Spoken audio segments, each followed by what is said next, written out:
Hi, everybody. It's Jared here, or Shannon Paris. So I'm gonna do a video about some unpopular opinions in regards to drag pageants. Now, please note this is just my opinion. It does not mean it's right or wrong. It's just what I think.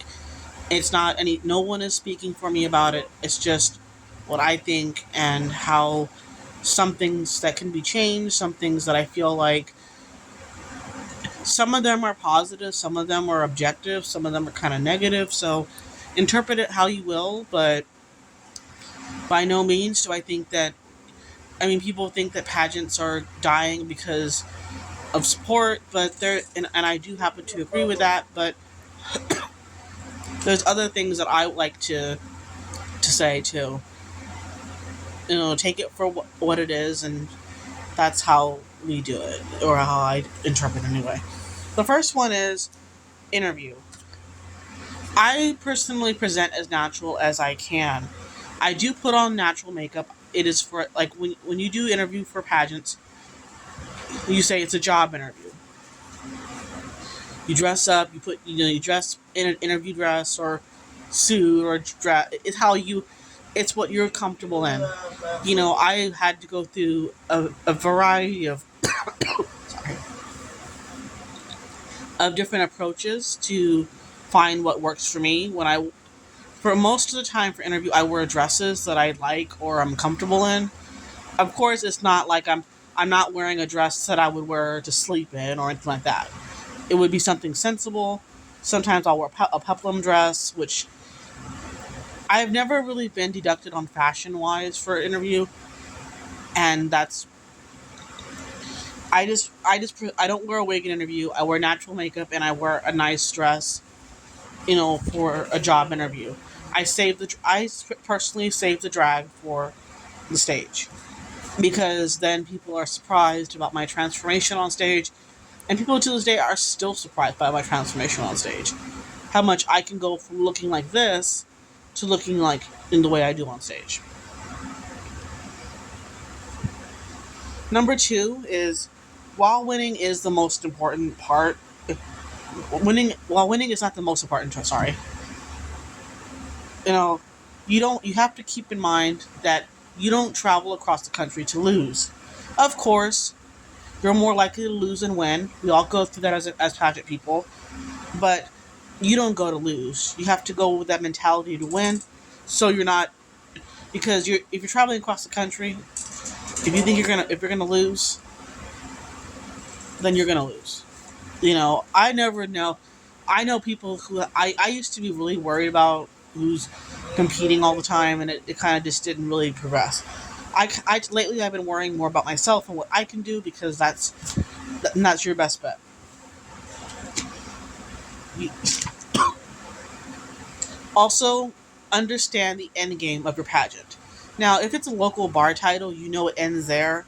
You know that there'll be if there's an expectation. For example, newcomer of the year. If you win newcomer, you all have to be a talent hunt every week.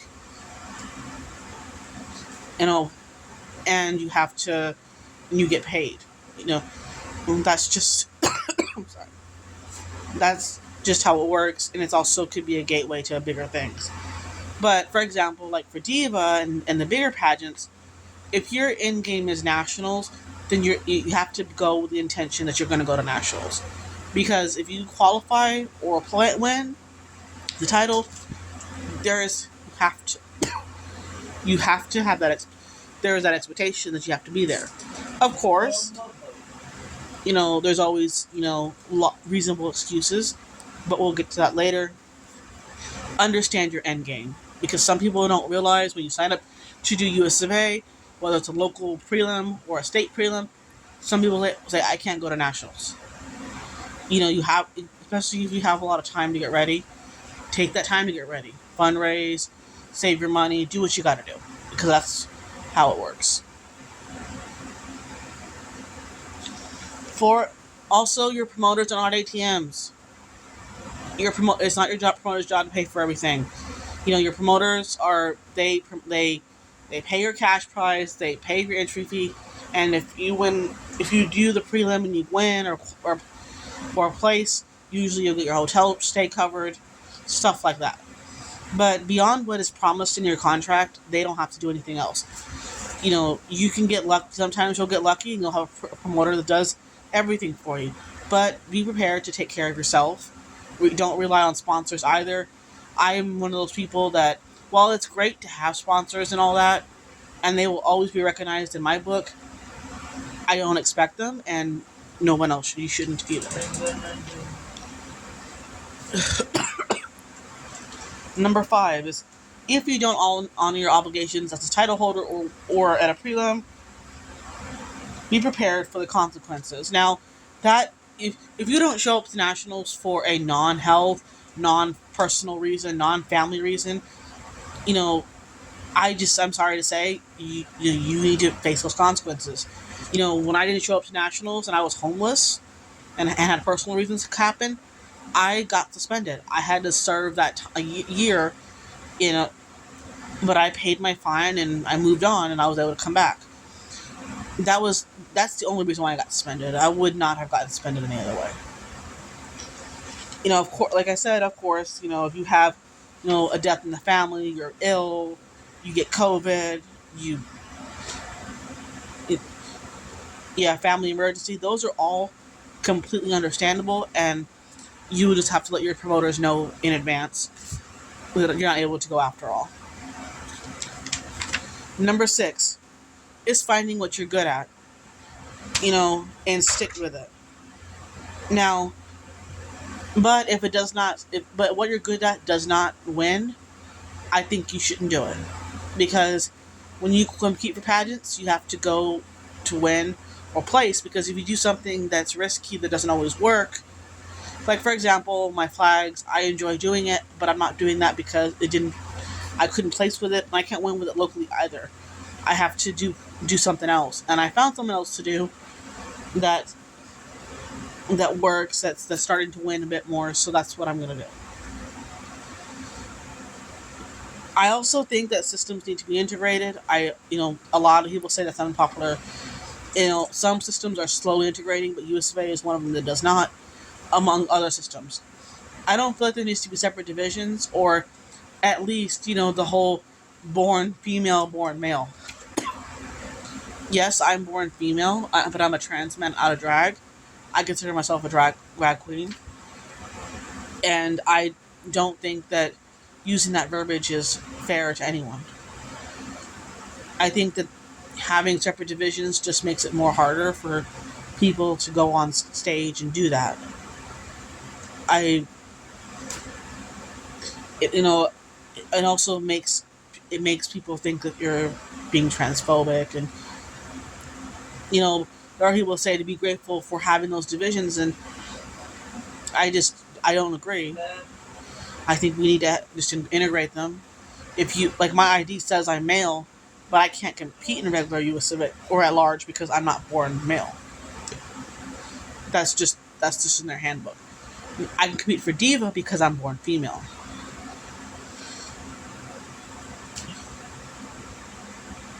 Also, judges need to be diverse and fair.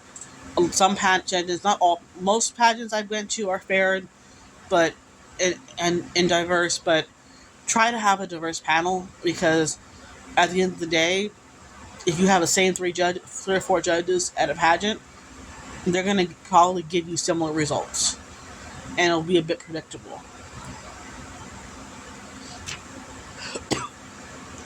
I also think judges need to learn to appreciate other types of talent besides the standard typical lip sync or production talents. There are so many things people can do besides lip syncing. They can sing. I do color guard, for example. There's people that dance, people that do play an instrument. All those talents need to be appreciated better. I understand that, lip syncing is part of drag, but if that's not the focus of the talent, it does not need to be done. And that's how I feel. Like, I got deducted for not lip syncing during my flag routine. I want people to try doing that, and yeah, no. Number 10, judges don't care about roadblocks. They don't. They don't care if you've had an accident on the way. They don't care if you've, had an issue getting up there. Sorry. They care about what you bring to the table. At the end of the day, it's what you bring on that stage and what you deliver. And if you don't deliver that night, they're not going to recognize it. It doesn't, like, I understand that I've had many roadblocks in pageants. Little things happen last minute, stuff happens, but the point is, I just feel like judges don't care. I mean, it's not that they would anyway. It's not their problem. They're hired to do a job, and their job is to pick the best representatives to go to nationals. That's their job when at a state pageant or at a local title, to pick the person they think is the best representative. Because I also think that judging is subjective. Some people, every judge is different.